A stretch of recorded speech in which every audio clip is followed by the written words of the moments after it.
你老被人得了去么人家台北里，可惜了哩，被喜欢得得给些我们人家台北了哟。我领导嘛小父母啊，被人打那的什么的多，台北的这被马木的得给点这些我们领导。你老啊，个班长被木呢？木嘛。你理解被木呀？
呀，回来。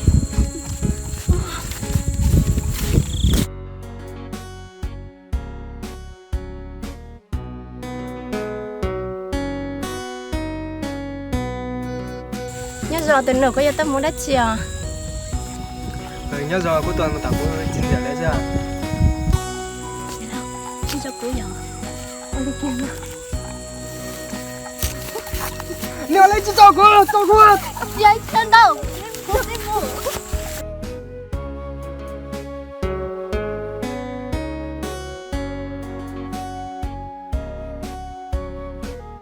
Nè lấy chị cho cô à?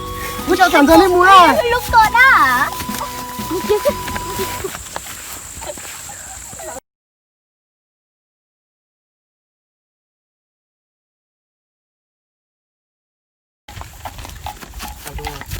Chưa thật gì nữa.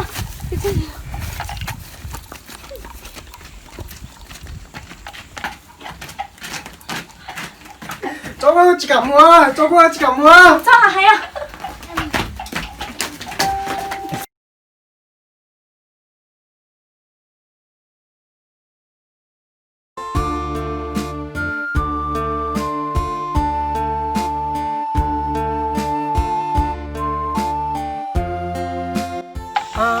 Chào bạn lại quay lại lấy mình dừng lên non.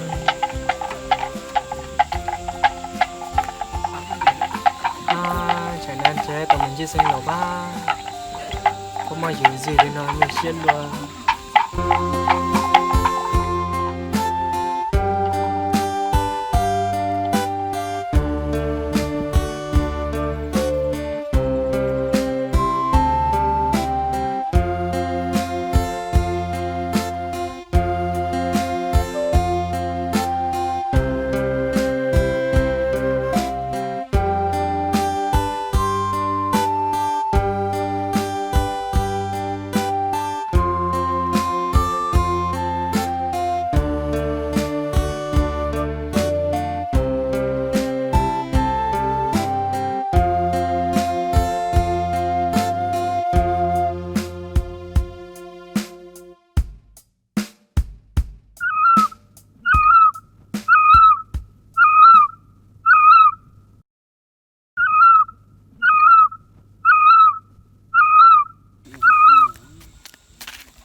thì là có bỏ bỏ từ chỉ rõ nhất được.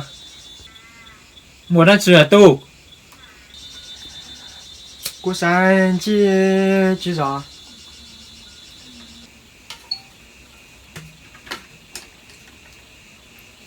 mua chưa tu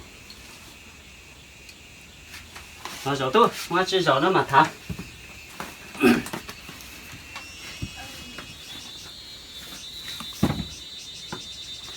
có tuần sĩ cuối mà hậu lệ từ chưa Mua tôi mua lười lại cú lại kinh chỉ bây giờ mình mua lên mua cái gì là chỉ cho xe cú tuần này chỉ có sao.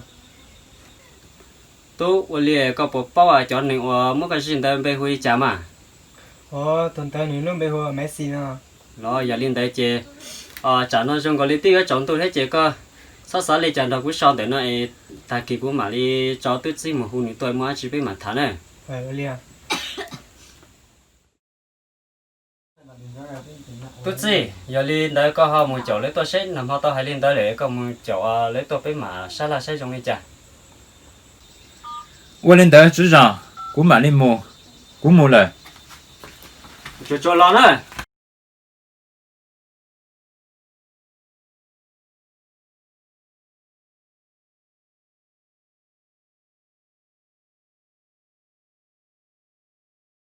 Chú rõ. Cú hú to mấy xí to lại à. tôi chơi rong mà lo rong tới nó gái lúc tao đó tôi mình xem thấy rõ Rõ nó mấy xí. Ôi đi à. mua chỉ biết mà thả mình sai tụi nó tụi nó cũng hay tiệt có chơi đi gì này là có tụi tí xin nó cũng một tranh nè 我这里的人们举手。 giờ vì lý cha nếu tích chỉ nhẹ có họ gì nữa mà 举手，别的去年就都乱了，都是到北洋沟呢。 nhưng giờ lý có hai thế mà mình sai thì是cũng hay đâu có hay tiệt xin nó là mùi chơi bây giờ mới cho chơi đây luôn bỏ rồi rồi nữa chỉ bây giờ chỉ bu cho tôi lo là mùi gì cho anh xài lên tới thế chỉ bu cho anh xài mùi gì cho lo lên tới này vì đó hay tiệt rong cầu này hay tiệt chỉ một ký luôn này chỉ một ký luôn chơi ít tuổi chỉ tao bỏ rồi ít tuổi chỉ tao bỏ ít tuổi rong chơi chỉ một ký luôn này chơi giờ này chỉ lên tới muốn này chơi này uốn này chỉ lâu thế này uốn này chỉ cười này chơi rong này ở lúc này chặt chặt như này chơi hay đồ này ở đồ này chơi cú chú gì chú rõ chơi cú hay lên tới đồ này xứ này đó các món này chơi này chơi vô lên tới xứ xứ nó là một chơi cú chỉ bu và giờ lên tới lại bên mà kho thế mà hay có thể bị sình vô lúc bỏ rồi món này chơi để nó cú giờ ít tuổi chú rõ nhớ tao tại lúc rõ nó chơi cú hay đồ này ở đồ đồ này chơi xin nó là mùa nó chơi này trong một chơi nhiều mùa nhiều chơi này cú chỉ bu và lên tới lại cú giờ hay bị sình có thể bị sình nhiều yếu chuyện nhiều thì tôi thấy tiền xài có sắp bu và lên tới rồi gì nữa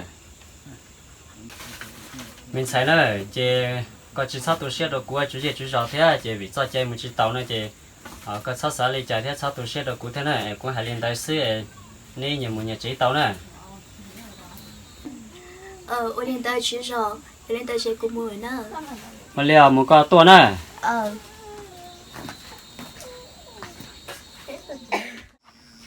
Giờ liêu cả trò chứ rõ có chị ba của đời thì tiếng mình nó theo chưa trả liệu tên nó chơi giờ cũng là họ lựa chơi khó chỉ nhau chơi cũng qua sao có sáu sáu lấy trả thế còn nói nhau mua chứ rõ lấy chơi một con tua này